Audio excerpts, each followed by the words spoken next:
In Western Australia, there are two national oil spill response equipment stockpiles: Fremantle Port D-Shed and Dampier Port. These stockpiles are administered and maintained by the Australian Maritime Safety Authority.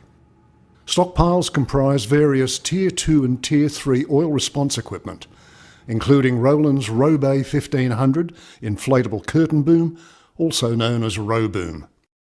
RoBoom is a Tier 3 large heavy boom and usually kept in two 20-foot shipping containers containing 3 200-metre reels, a power pack and an equipment toolbox. RoBoom is a heavy-duty containment boom designed to handle offshore conditions. It can be deployed from a vessel or fixed shoreline structure such as a wharf.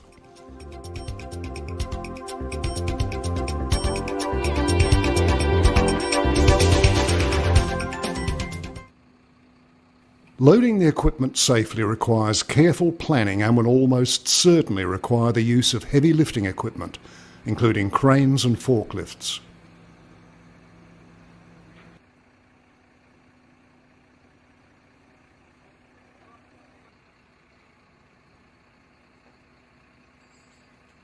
The type and size of the power packs may differ depending on the age and the manufacturer of the unit.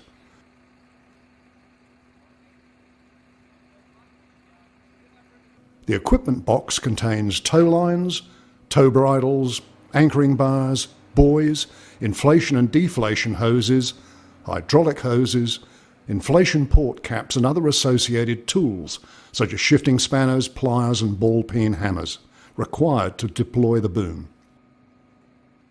A suitable vessel will need to have a large, clear working area and free access to the sea. Prior arrangements must be made with the vessel owner as modifications may be required in order to secure the RoBoom on the deck. The boom reel needs to be secured to fixed anchoring points so that it cannot move during deployment.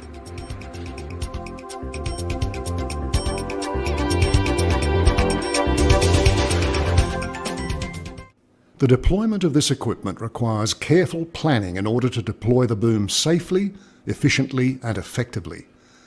It's important that everybody in the team is assigned a task and that they are familiar with the duties required to perform the task safely. A JSA, or Job Safety Analysis, should be conducted to ensure everyone understands the processes and hazards involved. It's paramount that the safety of the team is given first consideration. Personal flotation devices, hard hats, gloves, reflective long-sleeve clothing and safety shoes must be worn during the deployment.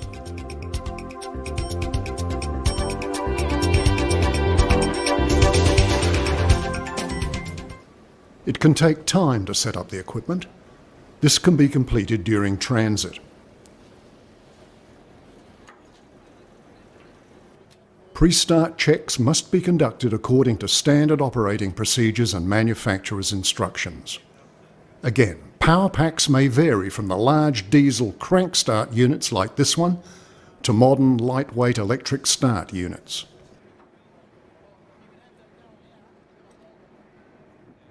Regardless of the manufacturer or age of the unit, the hydraulically driven reel is operated by a diesel-powered power pack. There are 3 hydraulic hoses connecting the power pack to the reel.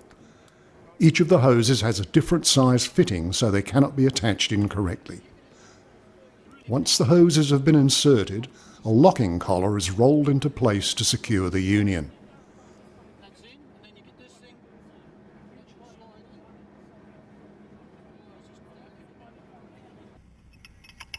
Inflation-deflation hose will also need to be attached to the inflation side of the power pack.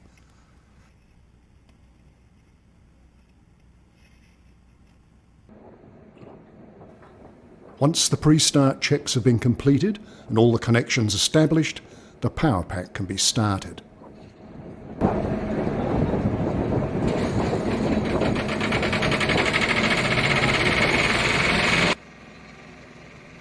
tow line is connected to a buoy and is laid out on the deck free from obstructions.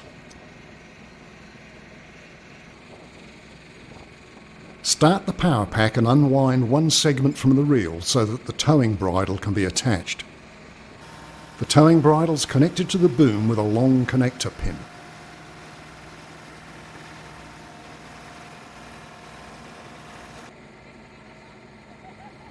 The ballast chain needs to be shackled to the towing bridle. Once the connections have been completed, they should be secured with a split pin or cable tie to prevent them from accidentally becoming undone.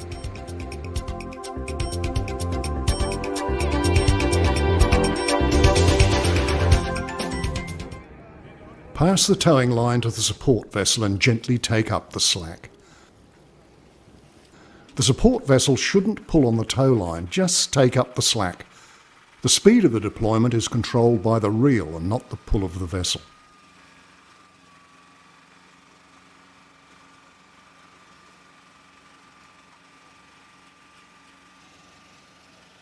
Start unwinding the boom from the reel, inflating and capping the buoyancy chambers as they pass through the deployment area. Insert the air hose nozzle into the inflation port and inflate the buoyancy chamber until it holds its shape, approximately 80% full, and seal with a cap. Overinflation can cause damage to the chambers as heat expands the air inside.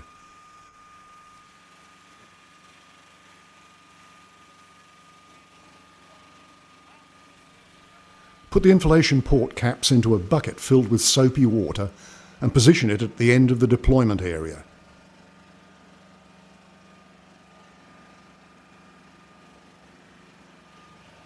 The soapy water helps the cap sealing ring to slide over the inflation port. To ensure a smooth deployment, a team of 2 should operate the air hoses. However, this can cause the hoses to become tangled. To avoid a tangle, one operator must always feed their hose under the other operator's hose. It's important that the team leader is in a location where he can communicate with the power pack operator and also be able to see the whole operation without any obstructions. Hand signals may need to be used as the work area is a noisy environment. Regardless of the type of power pack, controls on the power packs are clearly marked showing reel operation direction, speed adjustment and inflation and deflation ports.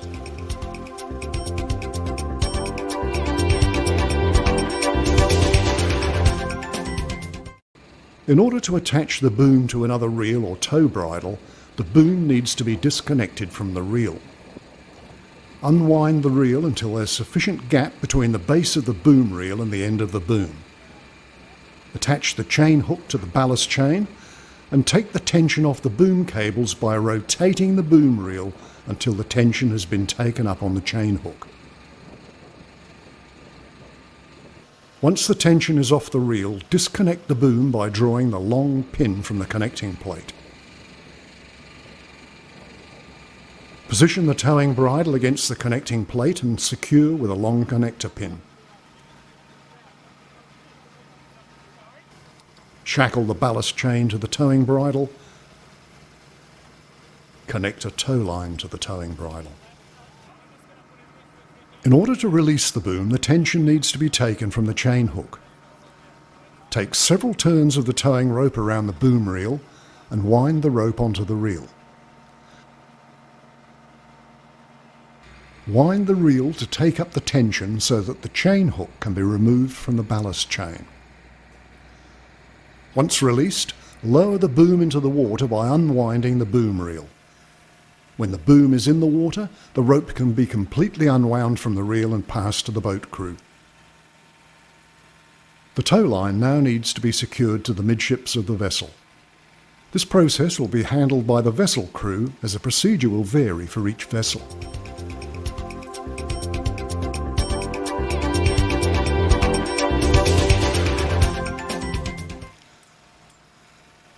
The main vessel can be positioned with its bow into the current, and this will allow the boom to stream off the stern in a straight line. This needs to be done at minimal possible speed, due to the substantial amount of drag on the boom. The support vessel can then tow the boom at a slow speed past the main vessel, drawing the boom into initially a U shape in order to capture the oil inside the boom and forming to a J shape. In a real event, a J configuration will enable the main vessel to concentrate the oil in a small area and operate a skimmer to recover the contained oil.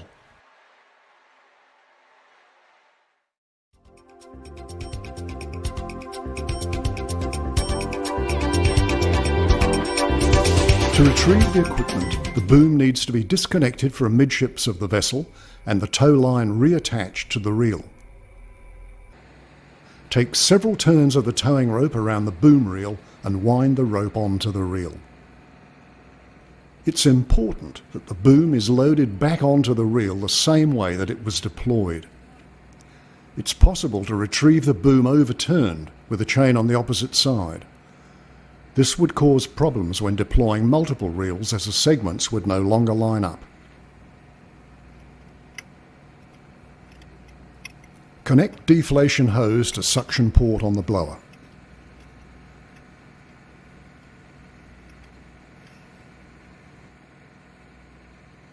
If the boom is not contaminated with oil, hose down with fresh water as it's recovered.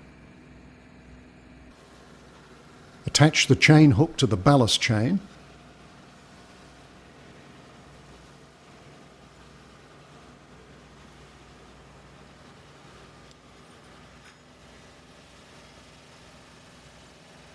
And take the tension off the towing bridle by rotating the boom reel.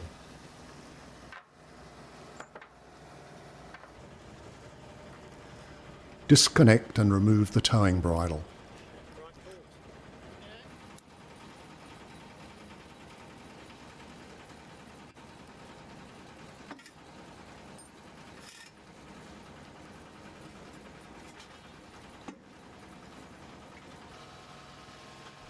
Reconnect boom to the reel by inserting the connector pin through the mounting cables. Take up the tension so that the chain hook can be removed from the ballast chain.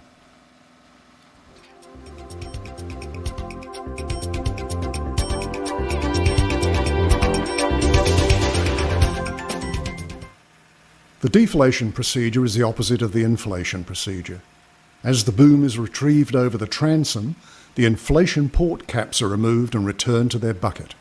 The air hose is inserted into the port and all the air is sucked out of the chamber. When winding the boom back onto the reel, the top edge of the boom should be as close as possible to the side of the reel to allow sufficient room for the ballast chain on the other side. The team manually guides the boom back onto the reel with the aid of hooks and the ballast chain. Care should be taken to ensure the ballast chain is not laid over the top of the boom material. A ball-peen hammer may be required to tap the chain into place.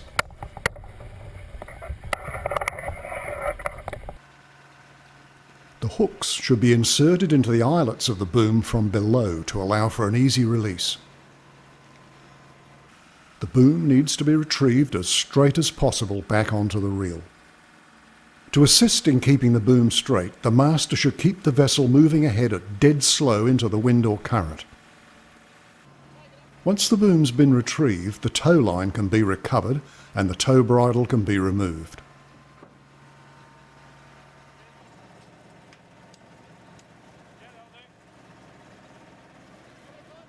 The handbrake needs to be applied on the reel to stop it from free spooling once the hydraulics have been removed.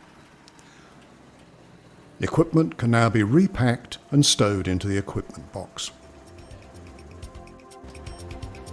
The RowBoom 1500 is a heavy-duty offshore containment boom.